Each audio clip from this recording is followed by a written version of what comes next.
அண்ணா அண்ணாமலை அண்ணா நல்லா இருக்கீங்களா? உங்களை கடைசியாக பார்த்தீங்கன்னா இடுப்புக்கிழமை வீடியோவில் மீட் பண்ணது அது மொதல் வீடியோ. அதுக்கடுத்து பார்த்தீங்கன்னா உங்கள் அரசியல் வாழ்க்கையை கேள்வி கேட்டு ஒரு வீடியோ போட்டோம். நான் கூட பரவாயில்லைங்க, அந்த விஷயத்தில் நாகரிகமாக நடந்துக்கிட்டேன். நம்ம பசங்க எவ்வளவு முடியுமோ அவ்வளோ தூரம் அடித்து 2 நாளைக்கு அந்த மனுஷன் வெளியே வரலன்னு நினைக்கிறேன். அந்தளவு அடி வலுவாக இருந்துச்சு. ஆதவர்ஜனா கூட இன்றைக்கி பொதுக்குழுவில் குறிப்பிட்டிருந்தார், எங்கேருந்து யார் எப்போ அடித்தாங்கன்னே தெரில, அந்த அடி சாதா அடி கிடையாது, பயங்கரமான அடி விழுந்துச்சு. சரிப்பா, இன்றைக்கி எங்கள் கட்சியோட பொதுக்குழு தலைவர் சூப்பராக பேசினார், ஃபயர் விட்டு ஒரு வீடியோ போட்டோம். அடுத்து பார்த்தீங்கன்னா கட்சியோட அவதூறுகளை பற்றி நாங்கள் அப்படியே டிஸ்கஸ் பண்ணி இதெல்லாம் கிடையாதுங்க இப்படி மேட்ருன்னு சொல்லி எங்களுக்குள்ளே நாங்கள் விவாதிச்சுக்கிட்டு இருக்கோம். அடுத்து பார்த்தீங்கன்னா இந்த நோட்டில் என்ன ஆனந்த் இருக்கார் பார்த்தீங்களா, அவர் சில விஷயங்களை இன்புட் கொடுத்துருக்காரு, அதை பற்றி பேசலாம், ஒரு வீடியோ எடுக்கலாம் அப்படின்னு சொல்லி அந்த கான்செப்டில் வேலை பார்த்துட்டு இருந்தோம். அதற்கு நடுவில் பார்த்தீங்கன்னா நீங்கள் மறுபடியும் வாண்டடாக வண்டியில் ஏறி இருக்கீங்க. இந்த வாட்டி கோவப்படாதீங்க, கோச்சுக்காதீங்க, ரொம்ப மகிழ்ச்சியாகவே இருங்க. ஏன்னா இந்த வாட்டி நான் உங்களை மரியாதை குறைவாக நடத்த போகிறதே இல்லை. ஏன்னா நாங்கள் அடித்த அடியில் பார்த்தீங்கன்னா இந்த வாட்டி நீங்கள் சகோதரர் விஜய் அப்படிங்கிற கான்செப்டுக்கு வந்திருக்கீங்க. ரொம்ப பியூட்டிஃபுல்லு. அந்த டக்கின் பண்ணி பேண்ட்டு சட்டை ஷூவோடு அழகாக வண்டியில் ஏற்றுறோம். நாங்கள் அந்த அரசியல் படத்தை எடுக்கிறோம், அழகாக மறுபடியும் வண்டியிலேருந்து இறக்கி விட்டுறோம். ஏன் அரசியல் படத்தை எடுக்கிறோன்னா, நீங்கள் அந்த செய்தியாளர் சந்திப்பில் எங்களுக்கு பாடம் எடுத்தீங்க, புரியுதுங்களா? இது எப்படி சரியாக இருக்கும்? எங்களுக்கு நீங்கள் பாடம் எடுத்தால் நாங்கள் மறுபடியும் உங்களுக்கு பாடம் எடுப்போம்ல. இது உங்களுக்கு ஆல்ரெடி தெரிஞ்சது தான். சரி வாங்க பாடத்துக்கு வாங்க, படிப்போம். படித்து முடித்து அழகாக இறக்கி விட்றோம், டீசெண்டாக அந்த வீடியோவில் இறக்கி விட்றோம். ப்ரோ போகலாமா? ஒன்பே ஒன்றா தெளிவாகலாமா பார்க்கலாம். உற்சாக வணக்கங்கள், வாங்க பதிவுக்குள்ளே போகலாம். இப்போ முதல் விஷயம், ப்ரோ என்ன சொல்கிறாருன்னா, தொகுதி வரையறை அப்படிங்கிற கான்செப்டில் பார்த்தீங்கன்னா டிவிக்கே திமுகவையும் காங்கிரஸையும் கேள்வி கேட்கணும், பிஜேபியை நோக்கி கேள்வி கேட்குறாரு. இதனால தான் விஜய்க்கு அரசியல் எதுவும் கிடையாது அப்படின்னு நான் சொல்கிறேன் அப்படின்னு சொல்கிறாரு. அதற்கு அவர் என்ன தியரி சொல்கிறாருன்னா, 1973 தொகுதி வரையறை நடந்துச்சு.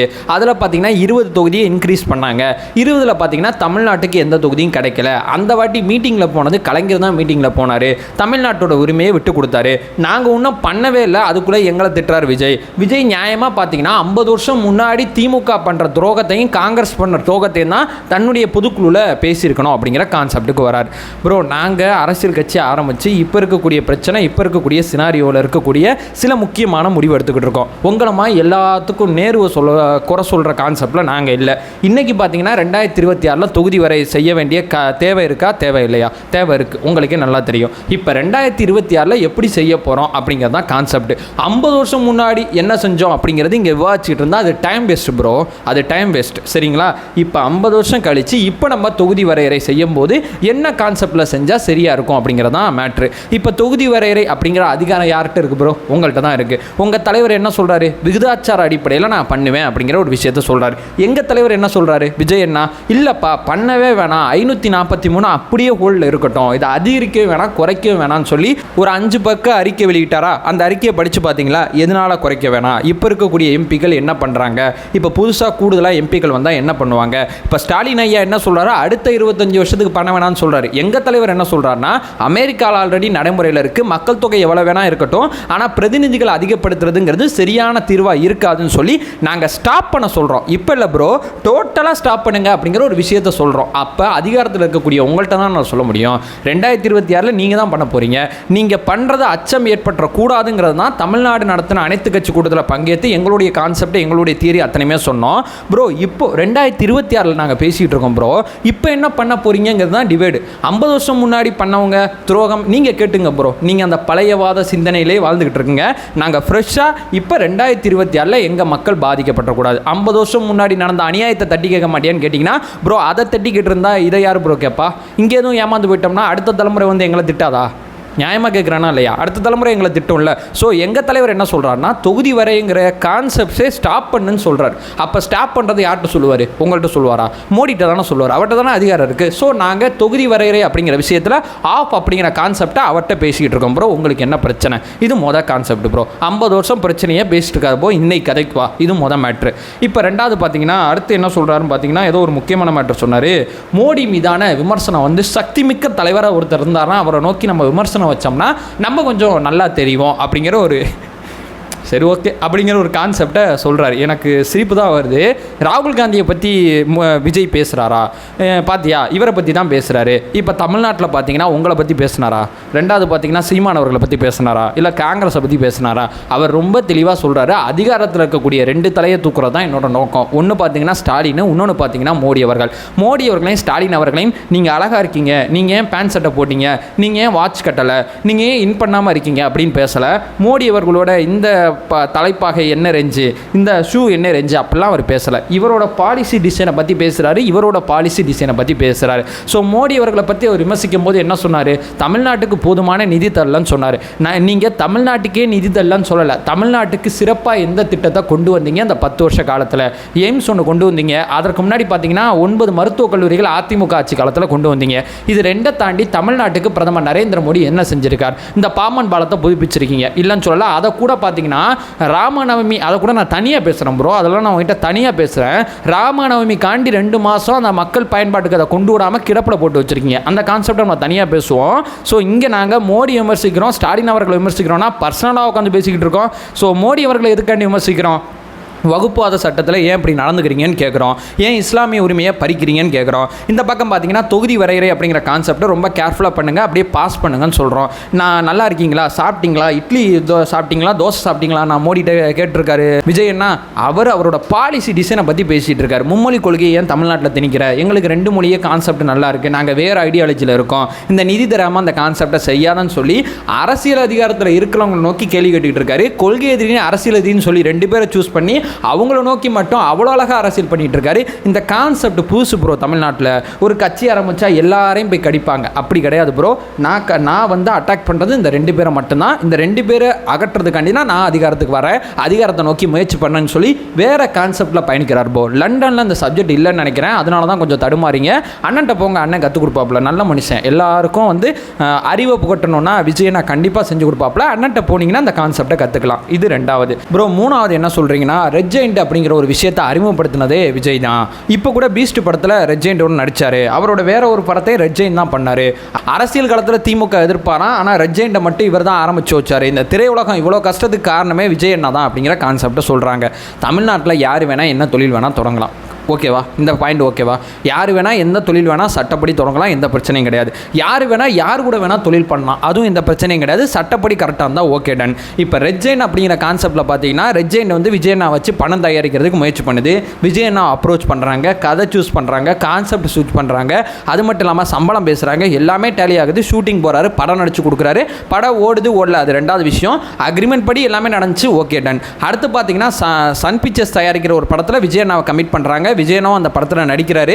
அவருக்கு தேவைப்படுற விஷயங்களை கேட்குறாரு, அவங்களுக்கு தேவைப்படுற விஷயத்தை விஜயண்ணா செஞ்சு கொடுக்குறாரு. படம் ரிலீஸ் ஆகுது. சன் பிக்சர்ஸோட அத்தனை படத்தையுமே ரெட் ஜெயண்ட் மட்டும்தான் டிஸ்ட்ரிபியூட் பண்ணும் ப்ரோ. இது வந்து எழுதப்படாத விதி. இவங்க தயாரிச்சாங்கன்னா இவங்க விநியோகம் பண்ணுவாங்க. நீங்கள் எந்த படம் வேணால் பாருங்கள், சன் பிக்சர்ஸ் தயாரித்த அத்தனை படத்தையுமே ரெட் ஜெயண்ட் தான் விநியோகம் பண்ணும். சரிங்களா? இங்கே நம்ம எங்கே வந்து ரெட் ஜெயண்ட் வந்து தப்புன்னு சொல்கிறோமோ எல்லாரும் சொல்கிற இடத்துல நாங்களும் தப்புன்னு தான் சொல்கிறோம். அதாவது நீ வந்த படம் எடுத்த தயாரித்து ரிலீஸ் பண்ண ஓகே டன், மறுபடியும் வர படம் எடுக்கிற தயாரிக்கிற ரிலீஸ் பண்ணுற எந்த கான்செப்ட் கிடையாது. நீங்கள் இந்த நிறுவனத்தை உருவாக்கும் போது இப்படி டாமினேட் பண்ணுவீங்க, இப்படிப்பட்ட வேலை பார்ப்பீங்கன்னு சொல்லி யாருக்குமே தெரியாது ப்ரோ அந்த காலகட்டத்தில். இப்போ அவங்க டாமினேட் பண்ணுறாங்க, அவங்க தப்பு பண்ணுறாங்க. அப்படிங்கிறப்போ எதை வச்சு தப்பு பண்ணுறாங்க? கையில் இருக்கக்கூடிய அதிகாரத்தை வச்சு தான் தப்பு பண்ணுறாங்க அப்படிங்கிற கான்செப்டை விஜய் நான் புரிச்சிட்டாரு. ஸோ அதிகாரத்தை விட்டு அவங்கள அகற்றுறதுக்கான வேலையை படம் அப்படிங்கிற விஷயத்தில் விஜய் நான் தப்பு பண்ணிட்டான்னு சொல்கிறீங்களே, அந்த தப்பை சரி பண்ணதான் படத்தை ஸ்டாப் பண்ணிவிட்டு கட்சி ஆரம்பித்து அவர் நடத்திக்கிட்டு இருக்காரு. கட்சி ஆரம்பித்து மிக கடுமையாக தாக்கிக்கிட்டு இருக்காரு.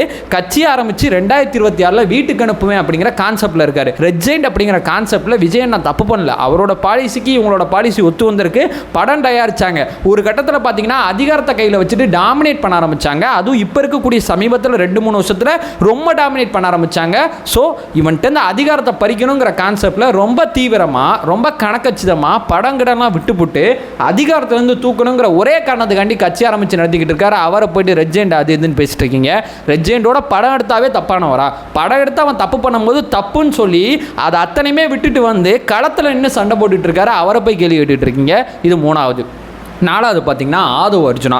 லாட்ரி விற்பனை வெற்றி கழகமா தமிழக வெற்றி கழகத்தை மாற்றுறதுக்கு முயற்சி பண்ணலாம். ஆதவ் அர்ஜுனா அப்படிங்கிற ஒருத்தர் லாட்ரி, அவரோட மாமனார் வந்து லாட்ரி விற்கிறாரு. அவங்க ஒய்ஃபு கூட ஒரு ஸ்டேட்மெண்ட் கொடுத்தாங்க, என்னோட தொழிலுக்கும் என்னோட ஹஸ்பண்டோட வேலைக்கும் எந்த சம்மந்தமும் கிடையாதுன்னு சொல்லிட்டாரு. நம்புறபடி கிடையாது. ஓகே ப்ரோ, நான் ஒத்துக்கிறேன், நீ நம்ப கூட வேணாம் அந்த கான்செப்டை. அடுத்து பார்த்தீங்கன்னா லாட்ரி விற்கிறது தப்பா ப்ரோ? தமிழ்நாட்டில் லாட்ரி விற்கிறது தப்பு ப்ரோ. மற்ற அதர் ஸ்டேட்லாம் லாட்ரி வந்து கவர்மெண்ட்டே விற்கிது, புரியுதா ப்ரோ? இப்போ தமிழ்நாட்டில் பார்த்தீங்கன்னா டாஸ்மார்க் விற்கலாம், குஜராத்தில் விற்கக்கூடாது. ஒவ்வொரு கவர்மெண்ட் பாலிசிக்கு ஏற்றபடி எந்த மாநிலத்தில் லாட்ரி அலௌடாக இருக்கோ அந்த மாநிலத்தில் லாட்ரி விற்கிறாங்க, அதன் மூலமாக பணம் சம்பாதிக்கிறாங்க.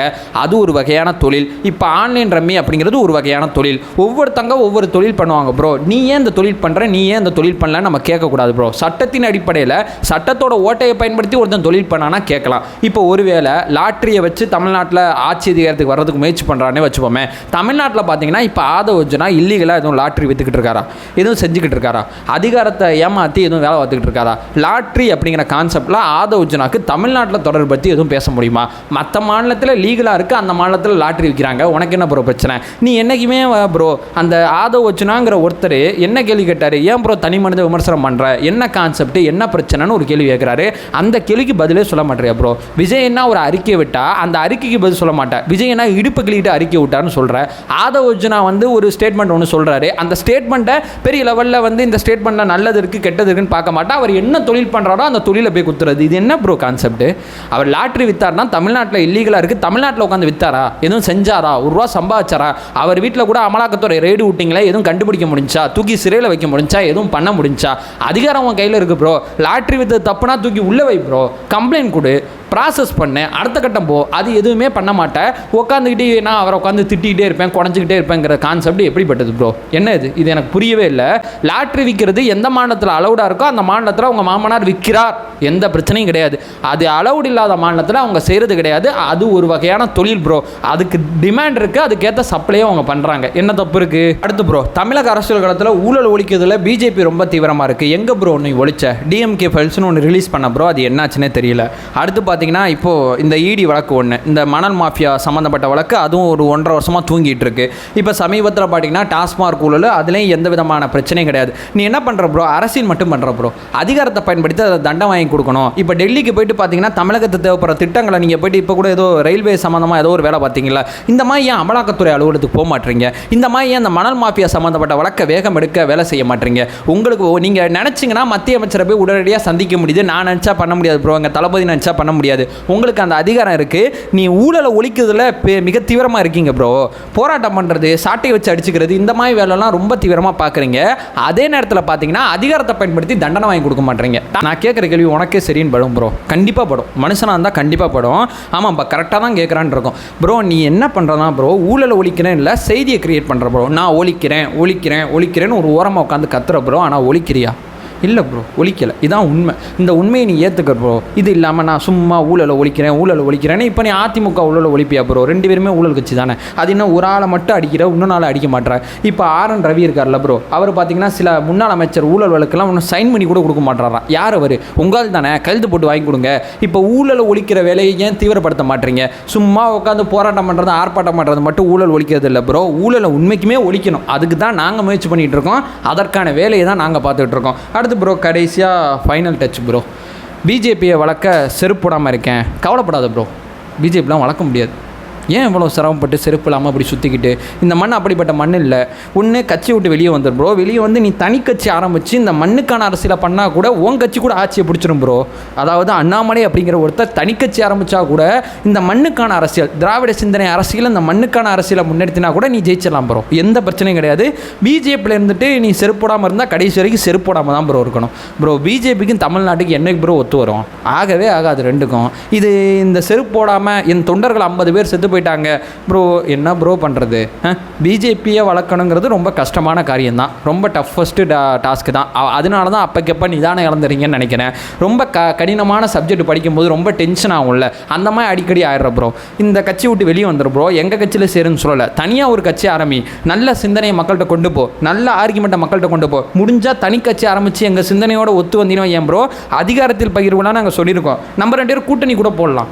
இந்த நம்மகிட்ட உங்ககிட்ட இருக்கிற அந்த பிஜேபி சிந்தனை தான் நமக்கு பிரச்சனை ப்ரோ. அதிகார பகிர்வு கூட அண்ணன் தரேன்னு சொல்லிட்டாரு ப்ரோ. ஒன்றா சேர்ந்து கஷ்டப்படுவான், ஒன்றா வேலை செய்வோம். ஏன் ப்ரோ தேவையில்லாமல் இதை எக்ஸ்ட்ரா லக்கேஜ் அதை தூக்கி சுமந்துக்கிட்டு இவ்வளோ கஷ்டப்பட்டு தர்றேன். கடைசியாக உன்னை கோமாளியாக்கி விட்டுருவாங்க பார்த்துக்க. அவ்வளோதான் நான் சொல்கிறேன். அதை சொல்லிட்டு இந்த வீடியோ என் பண்ணிக்கிறேன் ப்ரோ. மறுபடியும் எங்கள் வண்டியில் ஏறாது ப்ரோ. வேறு ஏதாவது கட்சி ஏதாவது போட்டு ஏதாவது திட்டிக்கிட்டு கடை ப்ரோ. எங்கள்கிட்ட வராத வந்தால் நான் கேட்குற கேள்விக்கு பதில் சொல்ல முடியாது ஒன்றால். ஓகேவா, பாய். அதை சொல்லிட்டு இந்த வீடியோ என் பண்ணிக்கிறேன். நம்ம சேனலை ஃபர்தராக ஃபாலோ பண்ணிங்கன்னா பொலிட்டிக்கல் சார்ந்து பல்வேறு விதமான விஷயங்கள் நம்ம பேசிக்கிட்டு இருக்கோம். நம்மளோட ஒரே நோக்கம் அறியாமை அகற்ற வேண்டும், அறியாமை அகற்றப்பட வேண்டும். Thank you so much.